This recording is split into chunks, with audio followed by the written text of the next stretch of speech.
China. Now remember, this is important.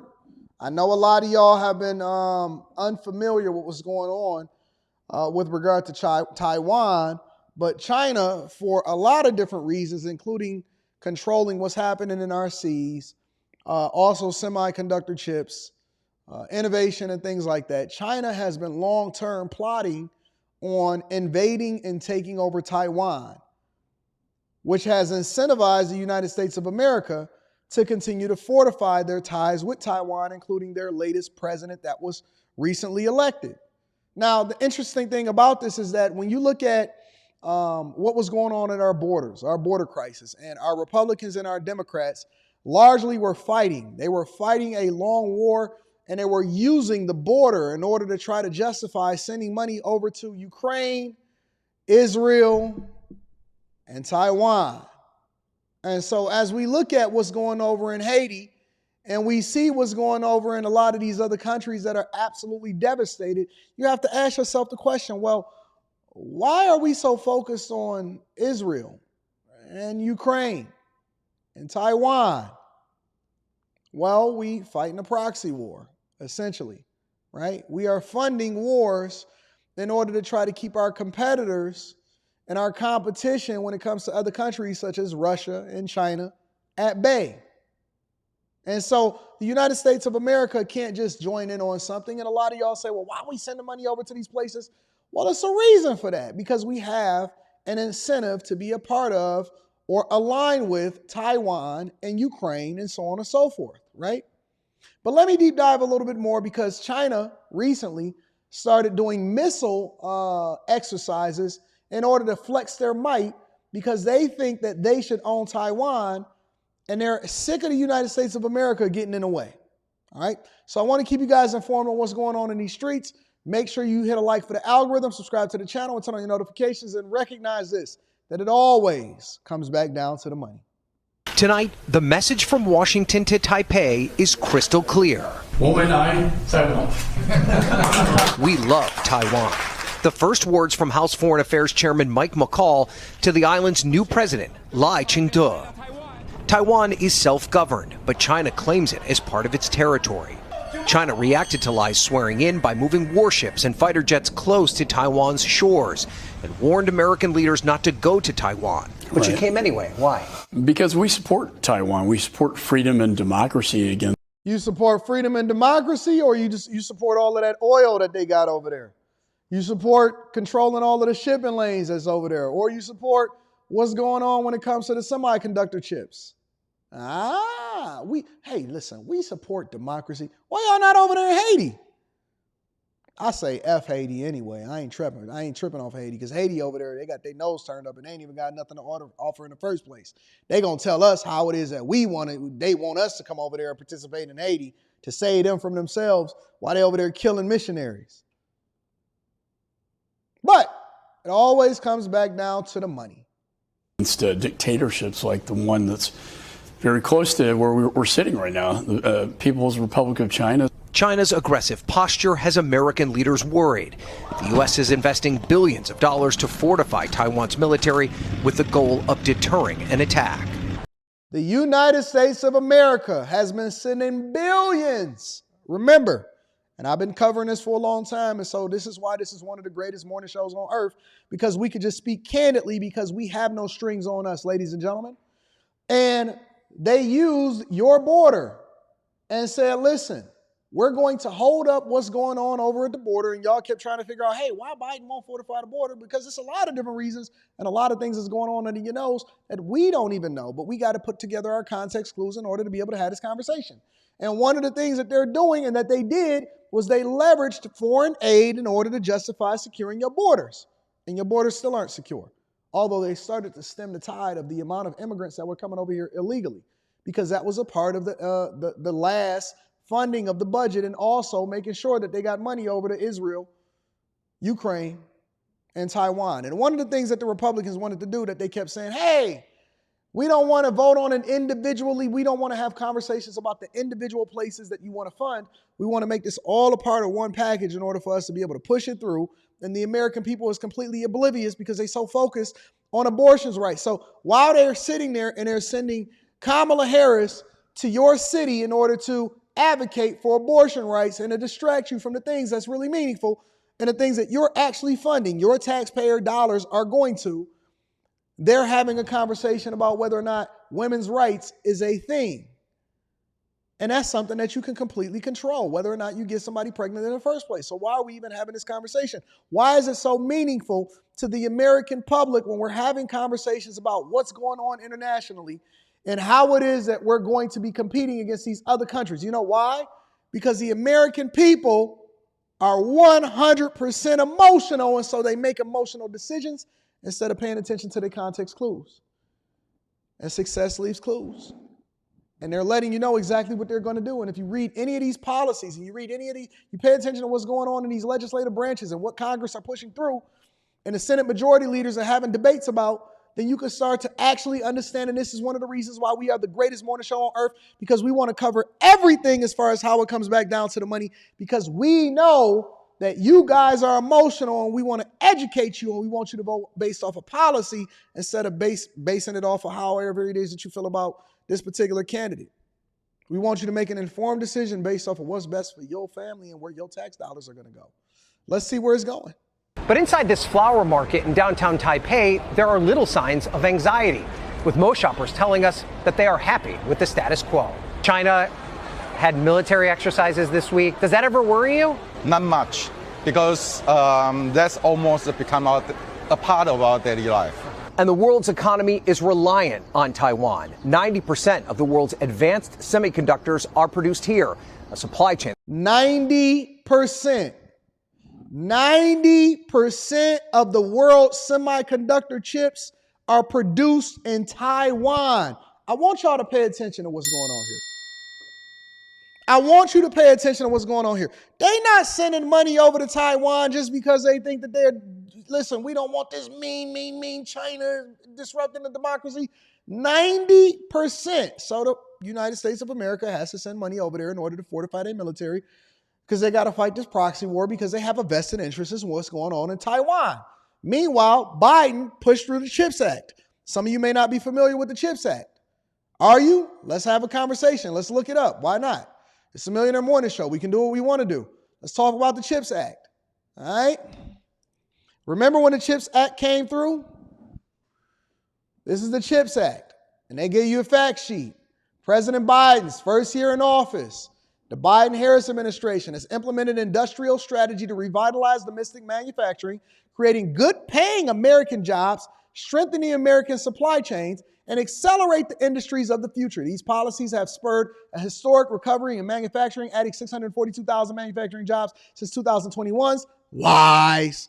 Anyways, they went on to say that President Biden will sign in a law, right? The Bipartisan Chips and Science Act of 2022, which will build on this progress, making historic investments that will poise U.S. workers, communities, and businesses to win the race for the 21st century. It will strengthen American manufacturing, supply chains, national security, and invest in research and development, science and technology, and a workforce of the future to keep the United States a leader in industries of tomorrow, including nanotechnology, clean energy, quantum computing, artificial intelligence, and the Chips and Science Act makes these smart investments so that Americans compete and win in the future. So, what are they doing? Micron is announcing $40 billion. Qualcomm, Global Foundries, Chips and Science Acts boost American semiconductor research, development, and production, and so on and so forth. So when we break down inside a stock club and we say, well, listen, this is where we want to invest in, this is where all of the money is going, this is where we think that makes the most sense as far as looking at it 10 years, 15 years down the line, we take all of this stuff into consideration because we pay attention to what's going on in politics. It's all interconnected. That's why I'm so gung-ho about electric vehicles long term, because it's not about how you feel and what the American people think. It's about where things are globally going and where they're putting your tax dollars. So you vote these people in office, but you don't pay attention to where it is that they pass these acts and where all of the money is going and what's going on in all of these policies and what Congress is fighting about. And y'all sitting here whining and complaining. Don't you know that Taiwan, all of the things why we sending billions over to Taiwan? We're not sending billions over there for democracy. We're sending billions over there because we're protecting our investment. That's why we fortify all of our investments through the military, because why do you think that the military is literally the biggest thing that we fund inside of the federal government? You think that the military is funded because we need to protect the American soil? No, it's because we need to protect our interests across the world. You don't know how much the military is funded? Okay.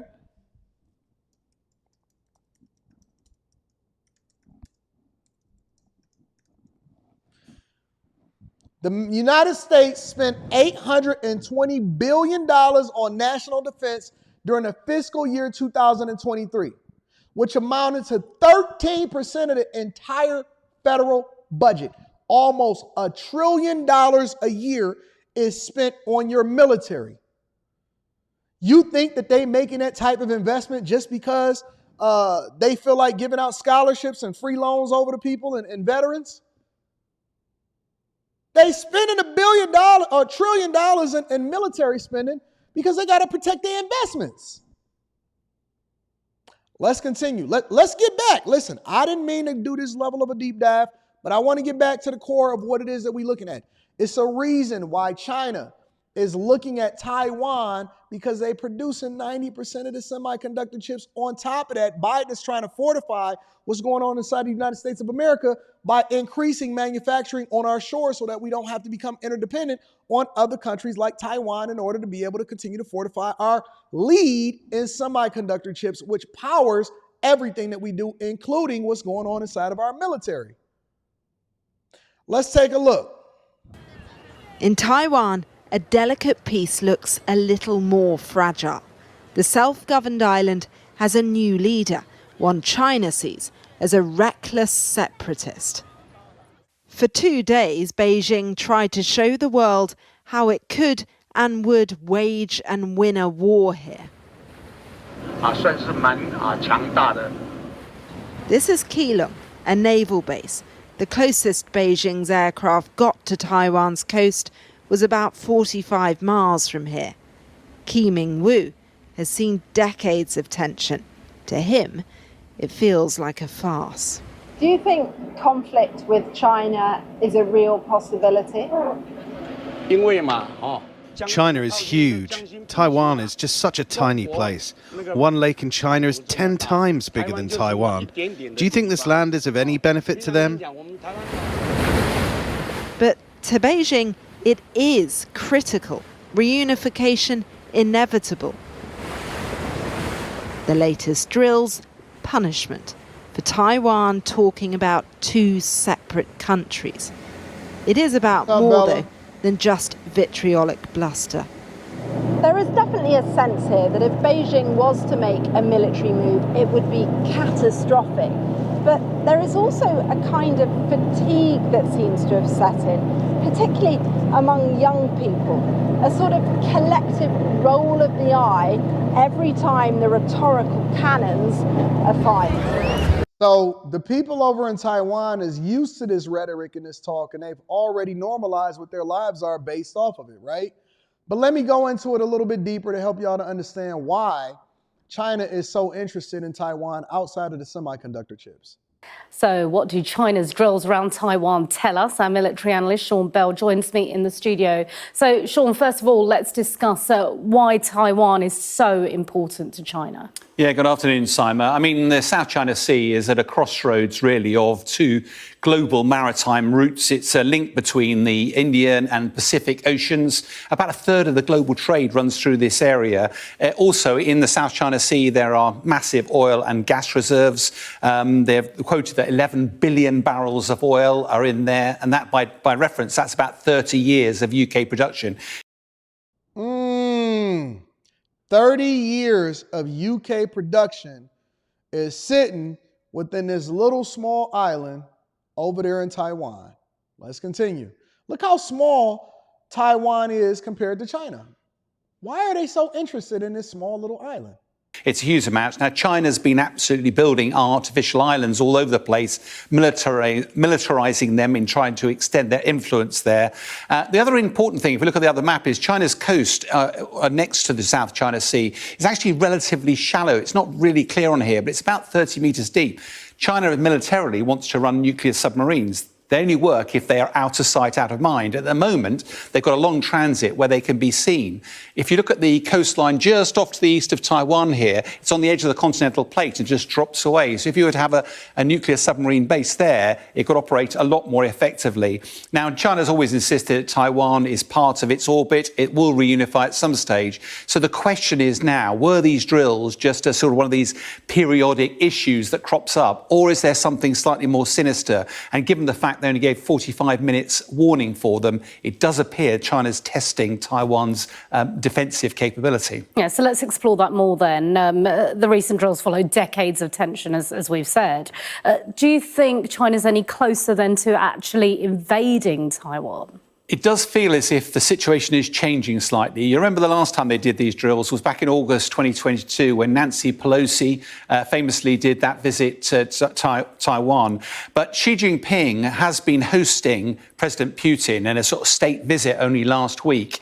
They've talked about their sort of limitless partnership. Now, Xi Jinping wants to change the world order, the US-led world order. That resonates with President Putin. Also, China's very interested in how Putin's getting on with the invasion of Ukraine, because although the West has been involved to provide ammunition and weapons, it hasn't directly intervened. And all of that will inform Xi Jinping's judgment about whether to go into Taiwan. Now, it wouldn't all go China's way. China's got some difficult economic challenges at the moment. Wars cost a lot of money. And of course, undoubtedly, the West would just stop buying any Chinese exports the moment that something like that happened. But China normally plays the long game. Unfortunately, over time, Taiwan's felt more and more independent. So it feels like time's not on China's side. So China's judgment probably will be the West won't intervene, take about 3 months to take the islands, and they just live with the consequences. And the trouble is with all of this, it just feels it's more likely now when rather than if China decides to take action against Taiwan. So just giving y'all an update on what's going on as far as international issues, problems, wars, money, all of that. You guys need to stay informed because I don't want y'all to act surprised. If anything pop off, I want y'all to be informed so that you can make the best decision possible, especially when it comes to the legislators and the people that's running the United States of America. You know what I'm saying? So just keeping y'all in the loop of what's going on in these streets. Let me read this.